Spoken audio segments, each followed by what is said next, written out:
And hello there. Welcome back to Truth Force. This week, we're going to quickly cover a meme. We're going to go into a little bit more of a general strategy of Republicans. And then, of course, our usual good news for Democrats. There's some good stuff this week. So let's talk about the quick meme. Rasmussen, who is a polling organization, generally right-leaning and not very reliable, actually came out with a poll this week that Trump's approval rating among African Americans went up to 36%. Woohoo! It tripled. Not really. But unfortunately, of course, USA Today picked it up. And of course, the Trombies were all over Twitter touting, oh, Democrats are dead. Look at this. Trump's numbers. Anyway, Rasmussen is notoriously an unreliable poll. All other polls show Trump's approval rating with African Americans either slightly below or slightly above 10%.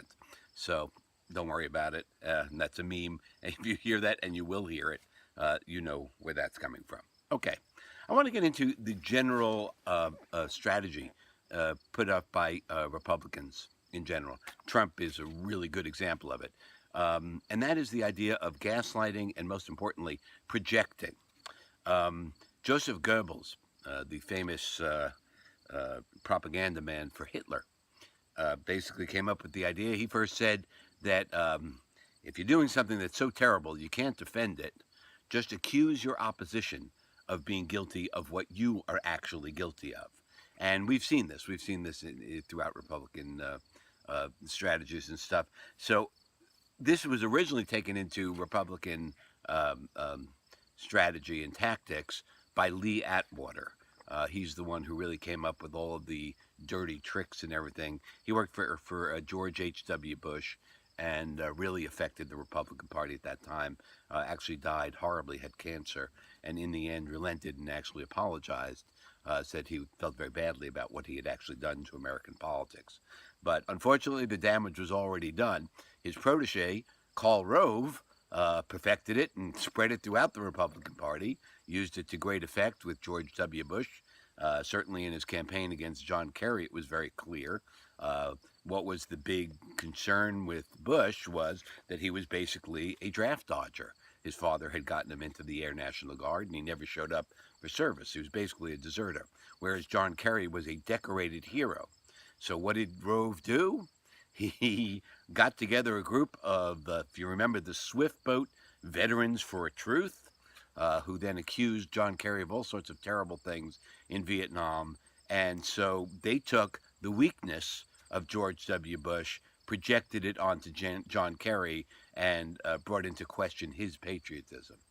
That's how projection works. So be aware of that. When you're listening to I have some examples here. For example, the Brennan who lost his security clearance, the reasoning given by Sarah Sanders and Donald Trump was because of Brennan's, ready, erratic behavior. Donald Trump is accusing somebody else of erratic behavior. So there you go. That's another example of them using this sort of strategy. Jim Jordan, who is a congressman from Ohio, basically backed them up and accused all these people that were on Trump's enemy list of being liars. Well, you should know that Jim Jordan is now embroiled in a sexual harassment scandal in which he was a coach at a university where the head coach basically had sexually harassed a lot of the students. Jordan, according to the students, was told about this and did nothing about it. And Jordan has since lied and said he had no knowledge of it. Okay, so here is Jim Jordan, who is embroiled in a scandal about lying, calling other people liars. Once again, another example of using the projection to their effect, and that's the way that they use it. And another example would be Mitch McConnell with the Supreme Court appointee that they're trying to rush through right before election. If you remember, they opposed and they stopped President Obama from replacing a Supreme Court justice really much longer before an election by saying, oh no, the people should have a voice. Well, now McConnell at this point came out and said, I really want the Democrats to treat this nominee fairly. So there you go. Makes your head explode. But that's the strategy. That's what they use. And to understand that these people are not interested in reaching the truth. They're interested in winning. That's all they really care about at this point. And to say, well, to single out Trumpies, well, 80 to 90% of the Republican Party supports Trump. So I'd say they're pretty much all Trumpies.